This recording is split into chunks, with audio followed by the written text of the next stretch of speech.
नमस्कार, आप देख रहे हैं सिटी न्यूज और मैं हूं आपके साथ राहुल सिन्हा। दिन भर की तमाम खबरें आपको दिखाएंगे। पहले नजर डालिए आज की हेडलाइंस पर।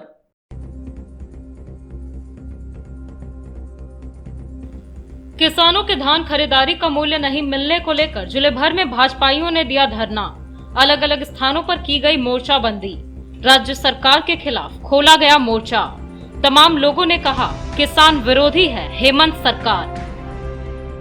लगातार हुई बारिश का कहर, कहीं कच्चे मकान हुए क्षतिग्रस्त तो कहीं पेड़ गिरने से घर को पहुंचा नुकसान। वहीं कई स्थानों पर घरों में घुसा नाले का पानी, परेशान दिखे लोग। इधर उसरी फॉल में भी खतरे के निशान से ऊपर उठा जलस्तर। सदर विधायक से मिला साउंड एसोसिएशन का प्रतिनिधि मंडल। लॉकडाउन में साउंड सिस्टम को छूट देने की रखी मांग, सौंपा ज्ञापन। और पहले पति को छोड़कर दूसरी शादी रचाने वाली महिला के खिलाफ पहले पति ने नगर थाने में दिया आवेदन। जमुआ पुलिस से भी लगाई गुहार, डाइवोर्स दिलाने और बच्चे को वापस देने की रखी मांग।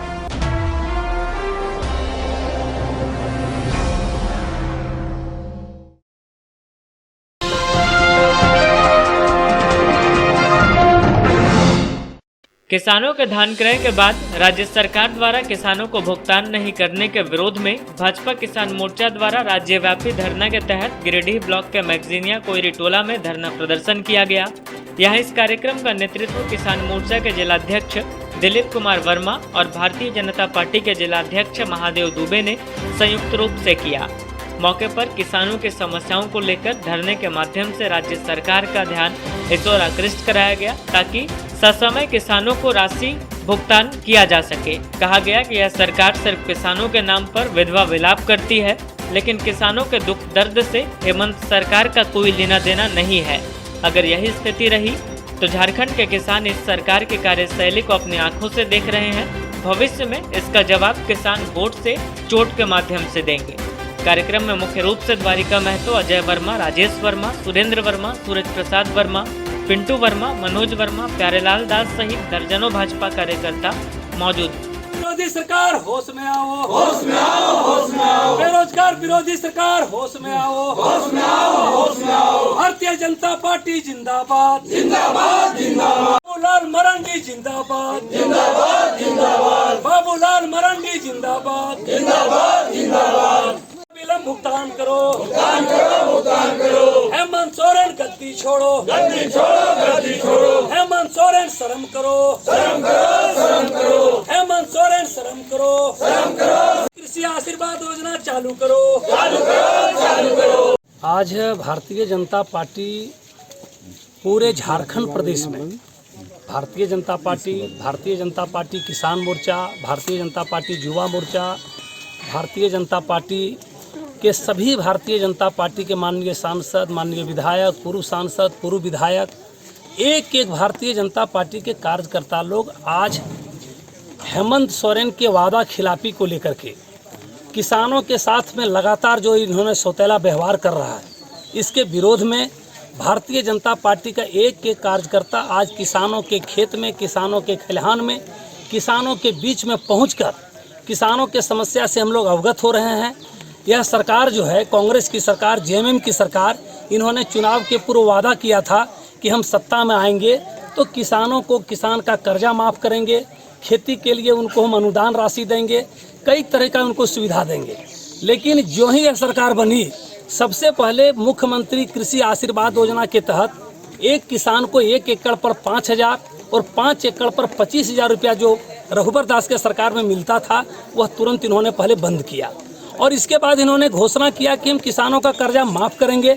आप सभी किसानों से रूबरू हो रहे हैं, एक भी किसान का कर्जा माफ़ नहीं हुआ है। इन्होंने यहाँ तक कहा कि धान का जो खरीदारी है, किसानों का धान का हम खरीदारी करेंगे। इन्होंने सबसे पहले रजिस्ट्रेशन करवाया। पूरे झारखंड में 2 लाख किसान ने रजिस्ट्रेशन करवाया धान बेचने के लिए। उसमें मात्र 90,000 किसानों का इन्होंने धान लिया। वह भी 90,000 में से आज तक इतना दिन धान बेचने के बाद हो गया, खेती का सीजन हो गया और अभी तक इन्होंने जो किसान धान बेचा है उनका इन्होंने राशि तक नहीं दिया। आप समझ सकते हैं कि यहाँ के छोटे किसान हैं, कम पूंजी वाले किसान हैं, किसान को खेती करने के लिए पूंजी की आवश्यकता है। इसलिए भारतीय जनता पार्टी के एक एक कार्यकर्ता राज्य सरकार से मांग करती है कि आप में जरा सा भी नैतिकता है तो आप विलम्ब किसानों का धान का भुगतान कीजिए, अन्यथा भारतीय जनता पार्टी का कार्यकर्ता आपको चैन से सोने नहीं देगा। आज का हम लोग का जो मुख्य विषय है, यह विषय है कि अभी एक तरफ जहां खेत में किसान धान लगाने की तैयारी कर रहे हैं, तो दूसरी तरफ यह सरकार जिन्होंने आज से लगभग 4-5 महीना पूर्व धान क्रय किया था, किसानों का धान लिया था, जिसका भुगतान आज तक हेमंत सरकार के द्वारा नहीं किया जा सका है। आज किसान मायूस हैं, आज हतप्रभ हैं कि भाई हम अपना जो अनाज उत्पादन किए और वो सरकार को दे दिए, वो आज तक वो राशि हम लोगों को नहीं मिला है। हम लोग किसानी कैसे करें, खेती कैसे करें। आप सभी देख रहे होंगे कि लगातार भारी बारिश हो रही है पूरे ज़िले में, लेकिन उसके बाद भी भारतीय जनता पार्टी के कार्यकर्ता इतने संवेदनशील हैं, इतने किसानों के प्रति समर्पित हैं कि इस बरसात में भी अपने अपने घरों से निकल करके किसानों के बीच जा रहे हैं।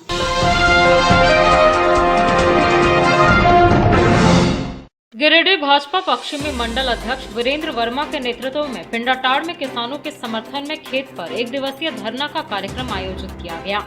यहां कार्यक्रम का संचालन भाजपा के पूर्व नगर अध्यक्ष संजीत सिंह पप्पू ने किया। इस कार्यक्रम को संबोधित करते हुए पार्टी नेता सुनील पासवान ने कहा कि यह राज्य की सरकार किसान विरोधी सरकार है। पिछले वर्ष धान की खरीद की गई थी, जिसका किसानों को अभी तक भुगतान नहीं किया गया है, जबकि किसान को अभी पैसे की सख्त दरकार है।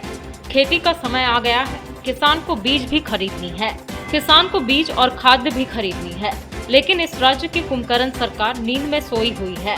बताया गया कि इसके पहले भाजपा की सरकार थी तो किसानों के हित के लिए कृषि आशीर्वाद योजना के तहत 1 एकड़ में 5,000 रुपए अनुदान राशि दिया जाता था, जिससे किसानों को बीज खरीदने, खाद खरीदने में किसी तरह की कोई परेशानी नहीं होती थी। जब से इस राज्य में हेमंत सोरेन की सरकार बनी है तो कृषि आशीर्वाद योजना को बंद करने के साथ साथ किसानों को मिलने वाली सुविधाएं भी बंद कर दी गई है। यहां तक कि जो किसान मेहनत करने के बाद खेतों में जो फसल उठ जाते थे, उस फसल का उचित मूल्य भी इनको नहीं मिला है। इसी के विरोध में यह कार्यक्रम किया गया है। कार्यक्रम में मुख्य रूप से भाजपा के वरिष्ठ नेता महेश राम, सुरेश मंडल, किसान राजेश वर्मा, महानंद महतो, अर्जुन वर्मा आदि लोग उपस्थित थे। आज हम लोग किसान के समर्थन में धरना देने का 1 दिवसीय धरना देने का कार्यक्रम, जो कि 8 बजे सुबह से लेकर के 11 बजे दिन तक का धरना का कार्यक्रम था। इसी के तहत गिरिडीह जिला में हमारे भी इस राज्य के प्रथम मुख्यमंत्री आदरणीय बाबूलाल मरंडी जी अपने गृह क्षेत्र और अपने विधानसभा क्षेत्र चंदौली में अभी वो कार्यक्रम कर रहे हैं। किसानों के समर्थन में धरना पे बैठे हुए हैं। उसी के निमित्त प्रदेश द्वारा आयोजित जिला कमेटी से घोषित निर्देशित के कार्यक्रम के तहत हम लोग आप लोगों के बीच में, आप लोगों के समर्थन में, किसानों के हित के समर्थन में हम लोग यहाँ आकर उपस्थित होने का काम किए हैं। जैसा कि पिछले साल ही आप लोगों जो ने अपने मेहनत के बल पर और जो अपने खेतों में जा कर के जो उपज पैदा किया था, जिसको कि सरकार ने अपने माध्यम से, पैक्स के माध्यम से धान क्रय करने का काम किया और अभी फिर धान बुआई का कार्यक्रम होने जा रहा है। उसके बाद कुछ दिन बाद रोपनी का कार्यक्रम चलेगा। इसके तहत किसान को अभी परेशानी हो रही है और किसानों को कैसे उसका राशि मिले, हम लोगों ने बार बार सांकेतिक धरना इस कोविड के कार्यकाल में भी अपने अपने घरों पर रह करके 1 दिवसीय धरना देकर के सरकार को जगाने का काम किया था। जबकि उस समय जब धान क्रय करने का समय आया तो इस राज्य की निकम्मी सरकार और वैसे वित्त मंत्री कांग्रेस के रामेश्वर उरांव जी ने कहा कि किसानों का धान अभी गीला है, कच्चा है, हम अभी नहीं खरीद सकते हैं, धान को घाटा लग जाएगा सरकार को। तो जो सरकार किसान के हित में सोच नहीं सकती है, किसानों के भलाई नहीं कर सकती है, वो सरकार अभी तक किसानों को भुगतान करने में, उसी की तरह देखिए जब तक इसके पूर्व में भारतीय जनता पार्टी की सरकार रही, रघुवर दास के नेतृत्व में जब सरकार था, तो किसानों को सम्मान कृषि आशीर्वाद योजना के तहत प्रत्येक किसानों को 5-5 हज़ार रुपया करके साल में 25,000 रुपया देने का काम करती थी किस्त वाइज में।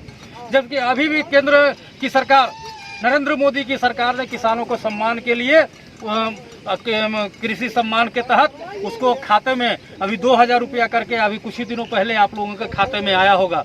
और फिर भी अभी कृषि का समय आया, खेती का समय आया, तो उन्होंने खाद बीज करने के लिए उस पर सब्सिडी दे करके 1200 रुपये सब्सिडी देने करके, ताकि आपको खाद बीज का उर्वरक जमा करने के लिए, खरीदने के लिए, खाद खरीदने के लिए पैसा नहीं लगे, उसके लिए उन्होंने सब्सिडी दिया है। तो इस तरह से भारतीय जनता पार्टी की सोच है कि गाँवों को, किसानों को किस तरह से मजबूत।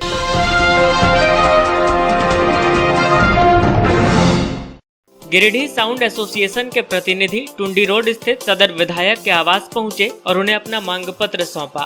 बताया गया कि राज्य सरकार द्वारा जारी प्रतिबंधों में पूजा पाठ, मिलाद, घरों में शादी विवाह आदि आयोजनों में साउंड सिस्टम बजाने की अनुमति देने की मांग को लेकर गिरिडीह जिला साउंड एसोसिएशन के सभी प्रखंड अध्यक्ष और पदाधिकारी ने सामाजिक दूरी का पालन करते हुए सदर विधायक के समक्ष मौन प्रदर्शन किया और मांगों का एक ज्ञापन भी सौंपा।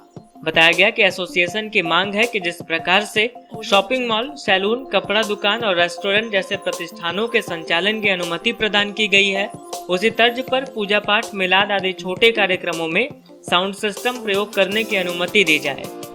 इस बाबत एसोसिएशन के जिलाध्यक्ष रामजी प्रसाद यादव ने बताया कि राज्य में कोरोना संक्रमण का दर तेजी से कम हो रहा है।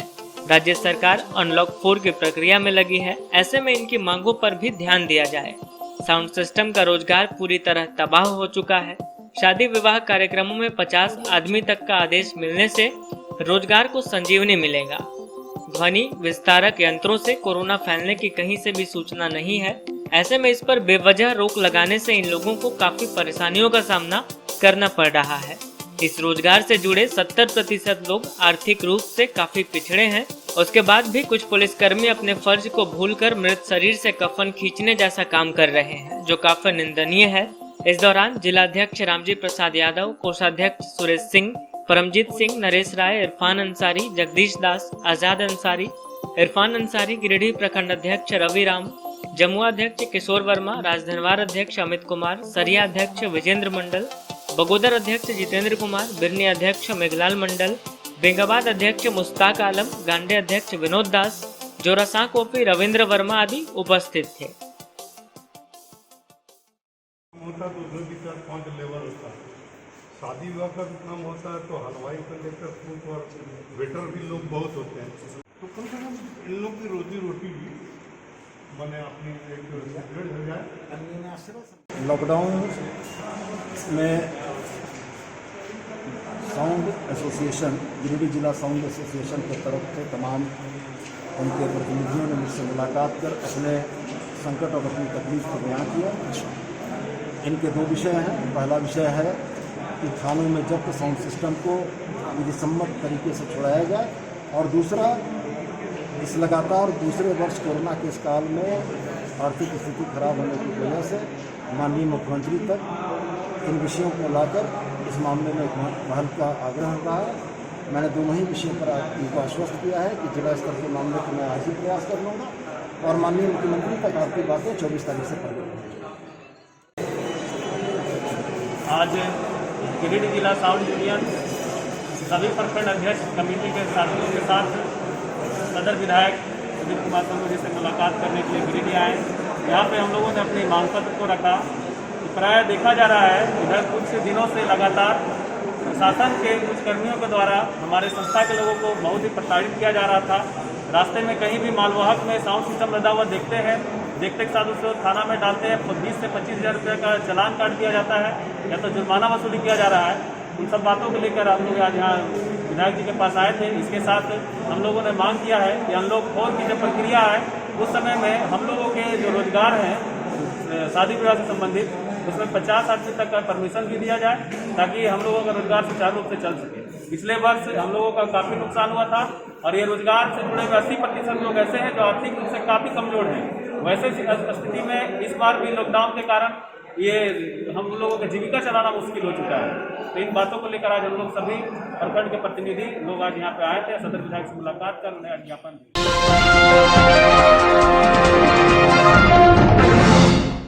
इंडियन मेडिकल एसोसिएशन के आह्वान पर शुक्रवार को सदर अस्पताल में चिकित्सकों ने नेशनल प्रोटेस्ट डे मनाया, जिसका थीम था सेव द सेवियर्स। इसमें गिरिडीह के सारे चिकित्सकों ने काला बिल्ला, मास्क और टी शर्ट धारण कर चिकित्सकों व चिकित्सा कर्मियों पर हो रहे हमले का विरोध किया। वहीं चिकित्सकों की सुरक्षा के लिए एक मजबूत केंद्रीय कानून की मांग की। मौके पर doctor Vidyabhushan, doctor BMP Roy, P Sahay, Amita Roy, doctor Arvind, Deepak Kumar, Rajiv Kumar, Arun Kumar, Ashok Kumar, APN Dev, Kiran Kaushal के अलावे रेड क्रॉस के chairman Madan Lal Vishwakarma, paramedical staff Tarun Eram, Mridul Das, Debashish Mukherjee, Mohammad Aslam, Mohammad Indramul, BSSR के सारे सदस्य उपस्थित थे। आज दिनांक 18 तारीख को नेशनल आईएमए के आह्वान पर आज गिरिडीह आईएमए के सारे हमारे सदस्यगण यहाँ पर सदर हॉस्पिटल प्रांगण में एकत्रित हुए हैं और विभिन्न स्लोगनों के साथ हम लोग आज यहाँ पर प्रोटेस्ट में जुटे हुए हैं। ये बहुत ही लंबित मामला है जो मेडिकल प्रोटेक्शन एक्ट, और इसके लिए हम लोगों ने काफ़ी समय से आंदोलन किया हुआ है। आज के दिन हम लोग फिर आज यहाँ एकत्रित हुए हैं और केंद्र सरकार से हम लोग ये मांग करते हैं कि एक सख्त कानून बनाया जाए, कानून के रूप में लाया जाए और इस तरह के जो कार्रवाई करते हैं लोग, चिकित्सक को कार की ड्यूटी के दौरान मारपीट करना, उनके द्वारा अभद्रता करना, इस पर कठोर कानून बने और फास्ट ट्रैक द्वारा कार्रवाई करते हुए उनको तुरंत सजा का प्रावधान करना चाहिए। आईएमए विभिन्न संस्थाओं से भी इस अपील करता है कि वो भी आगे आएँ और आने के साथ इस लंबित मामलों को हमारा सहयोग करें। 18 जून नेशनल आईएमए प्रोटेस्ट डे है। ये जो इतना ऑल ओवर इंडिया डॉक्टर्स का ऊपर इतना वायलेंस और असॉल्ट हो रहा है, इसके लिए हम लोग प्रोटेस्ट कर रहे हैं। एक सेंट्रल लॉ होना चाहिए कि ऐसा कभी दुर्घटना किसी डॉक्टर का साथ हो तो उनका प्रोटेक्शन के लिए और हॉस्पिटल का प्रोटेक्शन के लिए एक सेंट्रल लॉ का सिर्फ हम लोग का मांग है। हम लोग एक पीसफुल एनवायरनमेंट में काम करना पसंद करते हैं और ये असॉल्ट ये सब होने से दो चीज़ गड़बड़ाता है। एक तो काम का रिजल्ट गड़बड़ाता है, दूसरा चीज़ है हम लोग भयभीत होकर हम लोग सोचते हैं पेशेंट यहाँ ठीक नहीं होगा तो उनको बोलते हैं थोड़ा रेफर हायर सेंटर चल जाओ। इससे तो जनता का ही नुकसान हो रहा है ना।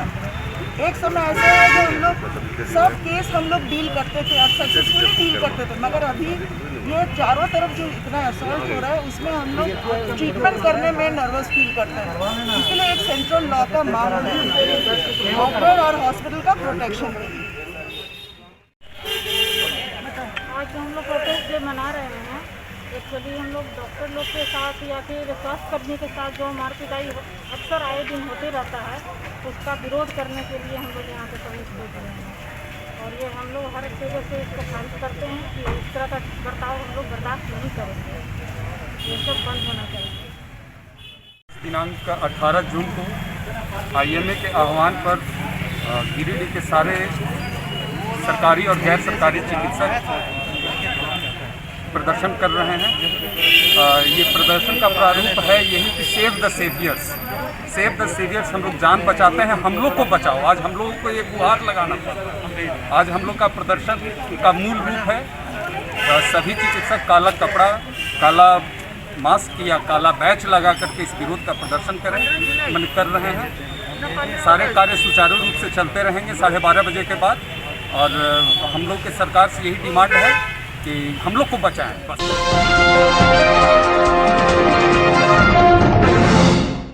पहले पति को छोड़कर महिला के द्वारा अपने प्रेमी से विवाह कर लेने के मामले में पहले पति ने शुक्रवार को नगर थाना में आवेदन दिया है और कार्रवाई की गुहार लगाई है। बताया गया कि राजेंद्र नगर बाभनटोली निवासी भुक्तभोगी दीपक कुमार राम ने जमुआ थाना में भी लिखित आवेदन देकर उचित कार्रवाई करने की मांग की है। बताया गया कि दीपक कुमार राम की शादी 4 साल पहले जमुआ थाना अंतर्गत बरवाडीह निवासी रामाराय की पुत्री रूबी देवी से हुई थी। शादी के बाद इन दोनों को एक लड़का भी हुआ। दीपक ने बताया कि 6-7 माह पूर्व उनके पत्नी के पिता ने आकर 4-5 दिन की बात कहकर अपनी बेटी को अपने घर ले गए। युवक ने बताया कि कुछ दिनों के बाद से वह हमेशा पत्नी को वापस लाने के लिए ससुराल फोन करता रहा, लेकिन वहां से हर बार टालमटोल कर दिया जाता था और पत्नी भी वापस आने से इनकार कर रही थी। जिसके बाद 9 जून को परिवार और गांव वालों की उपस्थिति में बिरनी के जनता जरीडीह गांव में रूबी देवी का विवाह मुन्ना राम नामक युवक से करा दिया गया। दूसरी शादी में रूबी देवी का नाम दिव्या देवी के नाम से बताया गया। बताया गया कि युवक मुन्ना राम भी पूर्व से शादीशुदा व्यक्ति है और दोनों को पूर्व से बच्चे भी हैं। पहले पति दीपक राम ने बताया कि दूसरे लड़के से लड़की का पूर्व से प्रेम प्रसंग चल रहा था और बराबर इन दोनों की बातचीत हो रही थी। दीपक राम ने बताया कि 3 दिन पहले उनके ससुराल से फोन आया कि रूबी देवी का विवाह दूसरे युवक से करा दिया गया है और वह अब वापस तुम्हारे पास कभी नहीं आएगी। इन्होंने बताया कि पत्नी के मायके जाने के बाद इसकी शिकायत नगर थाना में की गई थी। इसी मामले को लेकर जमुआ थाने में आवेदन देकर कार्रवाई की मांग की गई है। मेरा शादी हुआ जमुआ बरवाड़ी में, नाम है रूबी देवी। कितने साल? 4 साल हो गया शादी होला में, 4 साल हो गया है। उसमें एक लड़का मेरा, एक लड़का है, उसमें बार बार लड़ा झगड़ा करता परिवार। कौन झगड़ा करता है? मेरा परिवार, रूबी देवी। क्यों झगड़ा करते थे? झगड़ा करता है, एक दूसरे से मैसेज करता है, इसी के चलते मैटर इस तरह हो रहा है। उसमें बोलता है जो हम कितना शिकायत भी बतियाए हैं, सास ससुर के भी बोले, ये लोग नहीं मान रहा। बोलता तुमको जो करना से करो, कोई दिक्कत हमको नहीं है। फिर क्या हुआ? फिर आगे चल के आया, बोला ठीक है, जो हम कहीं भी भाग सकते हैं, तुम जितना रुकावट करना कर लो, कुछ भी कर सकते हैं। उसके बाद कभी छत से कूद जाता है, कभी इससे कूद जाता है, दवा खा लेता है, पूरा मैटर एकदम। उसके बाद यहाँ पर लेके गया ससुर, वहाँ पर लेके जाने के बाद उसके बाद फिर फ़ोन किए, कई बार तो बोलता मुंह में तेजाब मार देंगे, आप लेने वास्ते आइएगा। लड़की बोलती थी? हाँ, अब मैडम के भी हम दिए, हम वहाँ पर कागज़ पत्तर सब। उसका बाद बोलने के बाद यही चीज़ बोलता है जो नहीं सो कोरोना भी चल रहा, अभी मत जाइए जमुआ। तो क्या पता चला आपको? वहाँ पर पता चला हमको करीब 10 से 11 तारीख के हमको पता चला मेरा पत्नी एक दूसरे से शादी करके भाग गई। किसके साथ शादी किया था? ये शादी किया जमुआ लड़का से भाग के किया शादी। तो अभी क्या चाहते हैं? और टोटल फैमिली मिल के शादी करवाया ये लोग। तो क्या मांग करते हैं? मेरा मांग यही चीज़ है, जो मेरा बच्चा हवाले चाहिए, मेरे हवाले, और तलाक चाहिए मेरा हमको। क्या नाम है आपका? मेरा नाम है दीपक राम। कहाँ का रहने वाले? राजेंद्र नगर बावन टोली।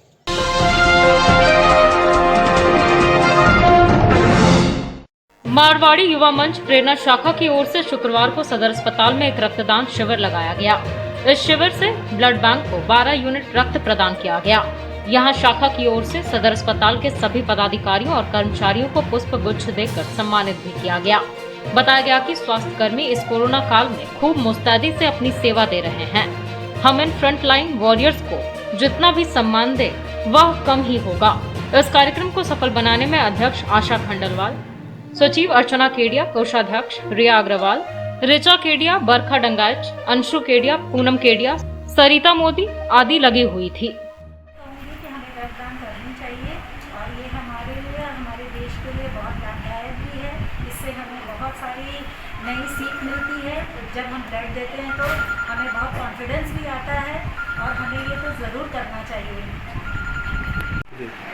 13 से 20 जून जैसे रक्तदान सप्ताह के तौर पे मनाया जाता है, उसी के अंतर्गत आज 18 जून को प्रेरणा शाखा की ओर से रक्तदान शिविर लगाया गया है, जिसमें अभी तक कुछ रक्तदाताओं ने रक्तदान किया है। और मैं आपके माध्यम से ये बताना चाहती हूँ कि अभी तक थोड़ा सा रक्तदान के प्रति अवेयरनेस अभी भी कम। थोड़ा रक्तदान करें, रक्तदान से काफ़ी फ़ायदा है। हमें नया ब्लड सेल्स बनता है, बीपी में मदद होता है, बीपी कंट्रोल में रहता है। और अभी जो हमारी नई गाइडलाइंस आई है, थोड़ा सा वैक्सीनेशन के कारण भी लोग ब्लड डोनेशन नहीं कर पा रहे हैं, लेकिन अभी जो हमारी नई गाइडलाइंस आई है उसके हिसाब से 14 डेज़ के बाद हम लोग ब्लड डोनेट कर सकते हैं। इसलिए आप लोग किसी भी अफवाहों में नहीं पड़े और रक्तदान करें, ये जीवन दान देता है।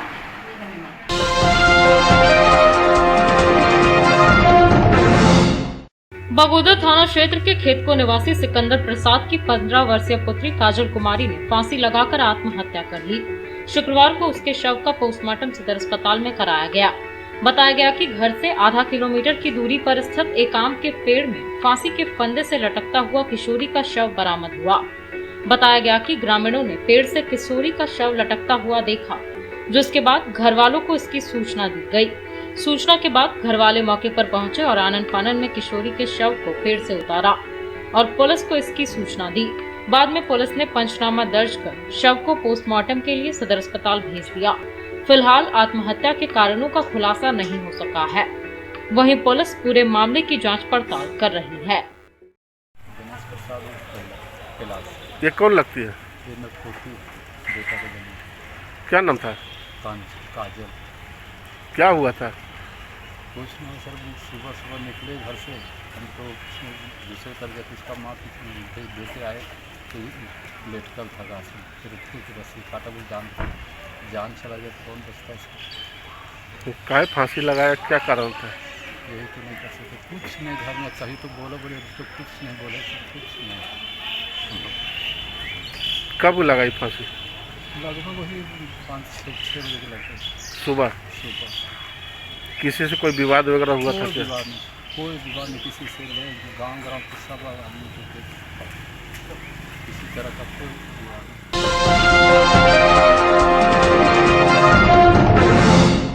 भारी बारिश की वजह से वार्ड नंबर 11 सिहोडे में राजेश राम के घर के दीवार के ऊपर एक विशाल महुआ का पेड़ गिर गया। पेड़ गिरने से घर का छज्जा, खिड़की और घर के अंदर रखे कई कीमती सामान टूट गए। इस बाबत गृह स्वामी राजेश राम ने बताया कि भारी बारिश के कारण उनके घर के बगल में जल जमाव हो गया है, जिससे पेड़ जड़ से कबड़कर उनके घर की दीवार पर गिर गया। घटना से इन्हें लगभग 50,000 रुपए की संपत्ति का नुकसान हुआ है। वहीं इन्होंने बताया कि जल जमाव के कारण इनके कुएं में लगातार नाली का पानी भर रहा है। चापाकल भी जलमग्न हो गया है, जिससे पीने योग्य पानी भी नहीं मिल रहा। स्थानीय सामाजिक कार्यकर्ता सुशील शर्मा, मनदीप शर्मा आदि ने कहा कि जल जमाव के कारण यह घटना हुई है। कहा कि जल्द ही अगर नगर निगम व जिला प्रशासन इस ओर ध्यान नहीं देते हैं तो कभी भी अगल बगल के कई घर जल जमाव के कारण धंस सकते हैं। पानी बढ़ रहा था, अचानक सुबह में जो है 6 बजे 15 में 5 मिनट बाकी था तो घर पर ये महुआ का पेड़ जो है पलट गया। यहाँ पानी पूरा जमा हुआ है, पलट गया घर पर। उससे हमको काफ़ी नुकसान हुआ है। खिड़की का छज्जा टूट गया, खिड़की का दरवाज़ा टूट के फेंका गया है और घर के अंदर का सामान सब टूट फूट गया है। बहुत सारा नुकसान हुआ है, कम से कम 50,000 रुपये का सामान नुकसान हुआ है। और यहाँ जो पानी जल जमाव देख रहे हैं, इसका निकासी में रहने के कारण मेरा कुआं में रिसाव हो रहा है। जो पाइप की तरह से ट्यूबवेल की तरह से पानी घुस रहा है कुआं में, तो पीने लायक भी नहीं रह गया है। और बोरिंग में भी मेरा पानी घुस गया, बोरिंग भी नुकसान हो गया है धंस के अंदर। उससे हमको भारी दिक्कत हो रहा है। इसका जो है सो निकासी का व्यवस्था किया जाए ताकि आगे इस तरह का परेशानी ना हो। 2 दिन से अधिक वर्षा होने के कारण आज सिंगरौली पंचायत 11 नंबर वार्ड में राजेश राम का घर देते हैं शालिया, ये जो पेड़ गिर गया, यहाँ महीनों से यहाँ पानी जल जमाव रहता है। कभी भी थोड़ा सा भी पानी पड़ता है यहाँ जल जमाव हो जाता है। हम नगर निगम को आकर्षित करना चाहेंगे इस विषय में, इसका एक सटीक इसका हल निकाला जाए। ये जो पानी जमा है पूरे इनके कुआं में जा रहा है, इनका बोरिंग धंस चुका है इस पानी के कारण। महुआ का पेड़ जो आप सामने देख रहे हैं, राजेश राम का घर के ऊपर गिर गया है, उससे बहुत क्षति भी हुआ है। राजेश राम का कहना है कि हमारा करीब 50,000 रुपया का नुकसान है। जो देख रहे हैं छज्जा भी टूट गया, खिड़की भी टूट गया, घर के अंदर सर सामान भी टूट गया है। और ये जो जल जमाव जो देख रहे हैं, इसका निकासी अगर हो जाता तो पेड़ शायद नहीं गिरता। जल जमाव के कारण ये पेड़ गिरने का मैंने पूरा हम लोग इसका अथी लगा रहे हैं। और पानी अगर निकासी अभी भी हो जाता है तो आगे इस तरह का घटना नहीं होगा। और कुआं राजेश राम का जो कुआं है, पानी जो पूरा इसका राजेश राम का कुआं में जा रहा है 3 दिन से।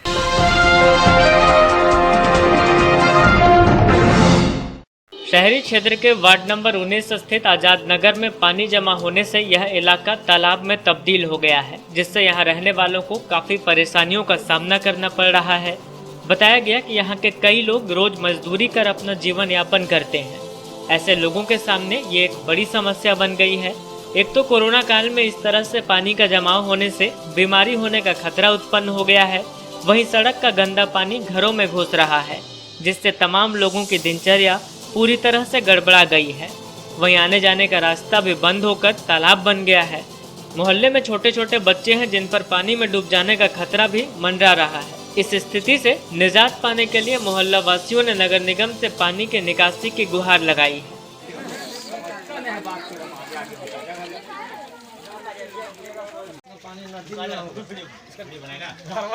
इसको लोग शराबी बोलेंगे अभी फिलहाल।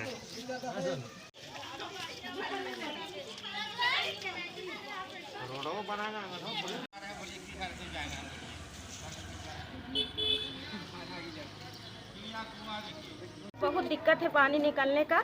हम लोग यही मांग करते प्रशासन से कि हम लोग का नली और गली बनना बहुत ज़रूरी है और हम लोग का बच्चा भी आना जाना करता है, बहुत दिक्कत होता है। हम लोग का अंगना भी पानी घुस गया है, गली से हम लोग पानी निकाल के हम लोग फेंक रहे हैं, बीमारी फैला हुआ है और ऐसा कैसा पूरा अंगना गली हम लोग का पानी उबच के गली से फेंक रहे हैं। गंदगी भी पूरा फैला हुआ। अगर नली और गली बन जाएगा तो गंदगी नहीं रहेगा। यही है कि बहुत हम लोग के दिक्कत होता है, नली गली का जो है एकदम पानी जो है निकलने में हम लोग के लड़का बच्चा भी छोटा छोटा है, चल जाता है। कितना देख रहेंगे हम लोग, परेशानी है भाई। हम लोग बस नली गली हम लोग का बन जाता है ना तो अच्छा रहता है। बीमारी देखिए कोई चीज़ का साधन नहीं, देखिए कचरा उचड़ा सब जो है ना वो भी नहीं होता है हम लोग के। परेशानी यही है कि यहाँ का नाली नहीं है। बरसात में हम लोग पूरे घर में पानी घुस जाता है, आंगन में पानी घुस जाता है, कहीं निकालने का रास्ता नहीं है। रोड भी वैसा ही है, चलने में बहुत दिक्कत होता है। क्या होता है या गाड़ी में कोई आ रहा तो गाड़ी स्लिप कर जाता है, आदमी अगर आ रहा तो आदमी गिर जाता है। बहुत परेशानी है। हम लोग हर साल बरसात में परेशानी उठाते हैं। हम लोग चाहते हैं कि नगर निगम इस यहाँ पर आए और देखे और नली बनाए और रोड बनाए। इधर वार्ड नंबर 7 चूड़ी शाह बाबा रोड भंडारीडीह कब्रिस्तान के रास्ते में भी लगातार पानी जमा रहने के कारण राहगीरों को काफ़ी परेशानी हो रही है। बताया गया कि काफ़ी सालों से यहाँ जब बारिश होती है तो पानी जम जाता है, लेकिन इस ओर संबंधित महकमा का ध्यान नहीं जा रहा है और आम राहगीर इसे भुगतने को मजबूर हैं। बताया गया कि इस समस्या के संबंध में कई बार शिकायत की गई है, लेकिन कोई समाधान नहीं हुआ है। यहाँ के लोगों ने भी नगर निगम से आग्रह किया है कि इस समस्या का समाधान जल्द से जल्द किया जाए।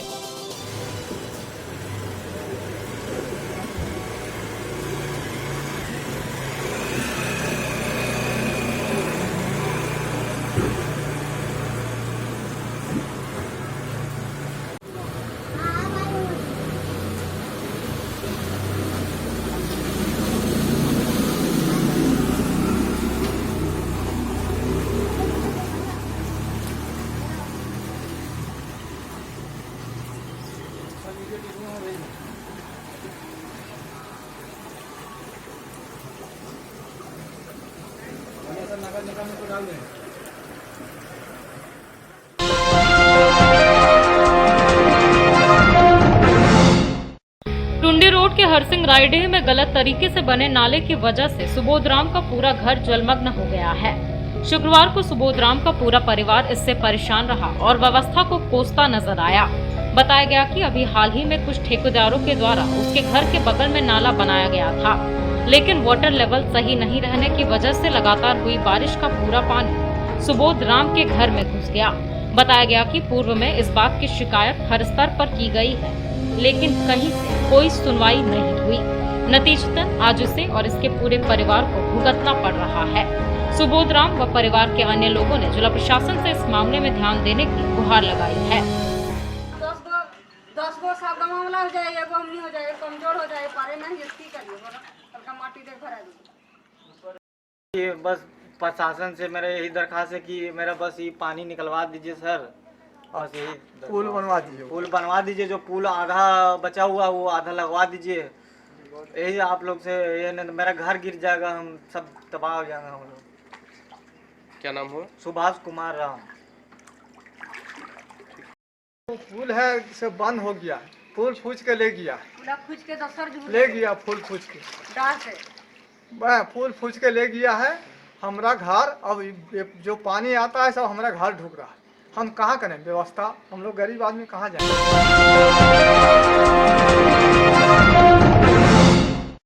नगर निगम क्षेत्र के 6 नंबर पैसरा बहियार के रहने वाले मोहम्मद अमजद का मकान लगातार 2 दिन के बारिश के कारण शुक्रवार को ढह गया, जिससे मोहम्मद अमजद को काफी नुकसान उठाना पड़ा। बताया गया कि इनका कच्चा मकान बारिश की वजह से ढह गया है। बताया गया कि यह काफी गरीब परिवार से हैं। घर गिर जाने से इन्हें काफी मुसीबतों का सामना करना पड़ रहा है। घटना की सूचना पाकर वार्ड नंबर 22 के वार्ड पार्षद प्रतिनिधि अशोक रजक घटना स्थल पर पहुंचे और इन्होंने गिरे हुए मकान का जायजा लिया और कहा कि गिरिडीह प्रशासन से जो आपदा प्रबंधन का मुआवजा होता है उसको दिलाने का काम करेंगे। इन्होंने कहा कि मुआवजा के लिए एक आवेदन सदर प्रखंड को भी दिया जाएगा। इनका कहना है कि यह क्षेत्र सीसीएल में आता है, जिसके कारण नगर निगम से भी आवास योजना की स्वीकृति नहीं दी जा रही है, जिसके कारण यहाँ के लोगों को काफी मुश्किलों का सामना करना पड़ रहा है। इन्होंने भी इस परिवार के लिए प्रशासन से गुहार लगाते हुए उचित मुआवजा और आवास योजना देने की मांग की है। नुकसान तो ज़्यादा खैर नहीं हुआ, थोड़ा टीवी भी जो था वो नुकसान हुआ, सामान खाने वाला भी नुकसान हुआ, जो राशन में मिलता है चावल वाल था उस पर नुकसान हुआ और इंसान का नुकसान नहीं हुआ है। कितने रूम था आपके यहाँ? 2 ठो रूम था, दोनों गिर गया। अभी कैसे रह रहे हैं? अभी देखिए इसी तरह अभी है, अब कोई व्यवस्था होगा तो कहीं करेंगे। ये फ़ोन पर हमको सूचना मिला कि वार्ड नंबर 22 में 6 नंबर पेसरा बयार है, मोहम्मद अमजद के घर बारिश से गिर गया। जो मूसलाधार बारिश 2 दिन से हुआ, ये फर्स्ट मानसून में इतना बारिश हुआ जो कि 2 कमरा का मकान था, कच्चा दीवार था, गिर चुका है। और ये लोग दोनों मकान बनाने में बहुत पैसा का खर्च है। ये गरीब आदमी है, मेहनत मजदूरी करते हैं, छोटे छोटे बच्चे हैं इनके।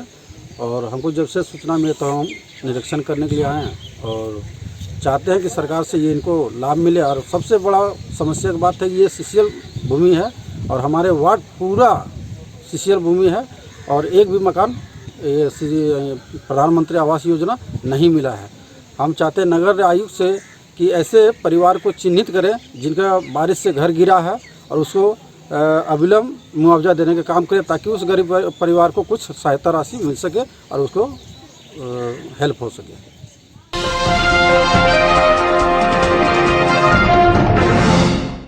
लगातार हुई बारिश से टुंडी रोड के वाटरफॉल में पानी का जलस्तर खतरे के निशान से ऊपर हो गया है। जलस्तर बढ़ने से झरने का दृश्य हाहाकारी हो उठा है। हालांकि यहाँ का नज़ारा बेहद खूबसूरत हो उठा है, लेकिन यह काफी खतरनाक भी है। बरसात के दिनों में इस उसरी झरने में कई बार हादसे हो चुके हैं।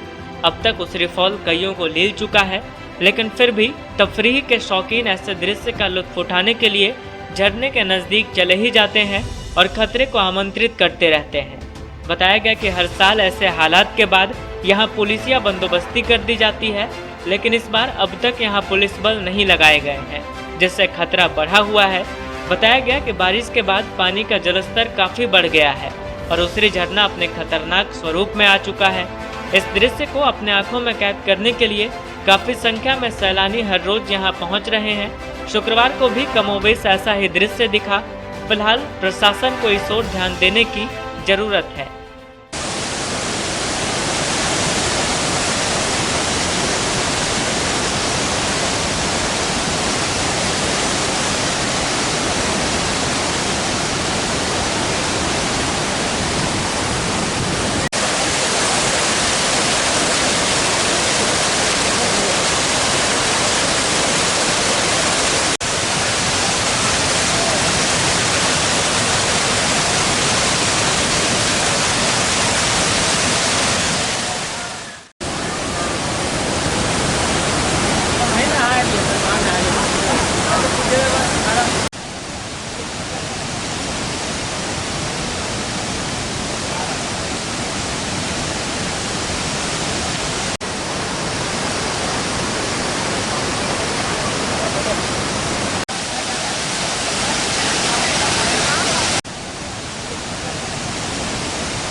बड़ा इंजॉयमेंट जगह हो गया है हम लोगों का इंडिया लेवल पर।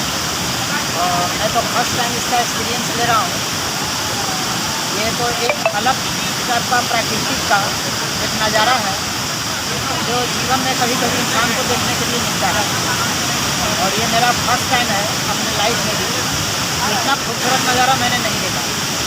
तो मैं दिल्ली के लोगों से आग्रह करूँगा इसका इंजॉय करने के लिए वो जरूर अपने परिवार के साथ आए और फुल फैमिली इंजॉय करें।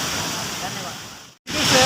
आज वाटरफॉल का जो पानी का बहाव हो रहा है उसे देखने के लिए आए, पूरे परिवार के साथ आए। लेकिन ये जो बहाव है वो काफ़ी डेंजरस हो गया है।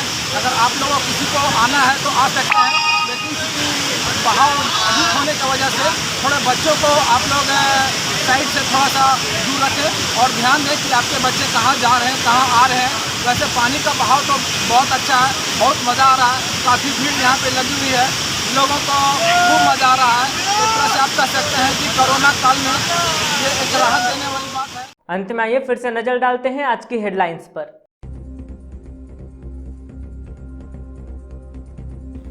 किसानों के धान खरीदारी का मूल्य नहीं मिलने को लेकर जिले भर में भाजपाइयों ने दिया धरना। अलग अलग स्थानों पर की गई मोर्चाबंदी। राज्य सरकार के खिलाफ खोला गया मोर्चा। तमाम लोगों ने कहा किसान विरोधी है हेमंत सरकार। लगातार हुई बारिश का कहर, कहीं कच्चे मकान हुए क्षतिग्रस्त तो कहीं पेड़ गिरने से घर को पहुंचा नुकसान। वहीं कई स्थानों पर घरों में घुसा नाले का पानी, परेशान दिखे लोग। इधर उसरी फॉल में भी खतरे के निशान से ऊपर उठा जलस्तर। सदर विधायक से मिला साउंड एसोसिएशन का प्रतिनिधि मंडल। लॉकडाउन में साउंड सिस्टम को छूट देने की रखी मांग, सौंपा ज्ञापन। और पहले पति को छोड़कर दूसरी शादी रचाने वाली महिला के खिलाफ पहले पति ने नगर थाने में दिया आवेदन। जमुआ पुलिस से भी लगाई गुहार, डाइवोर्स दिलाने और बच्चे को वापस देने की रखी मांग।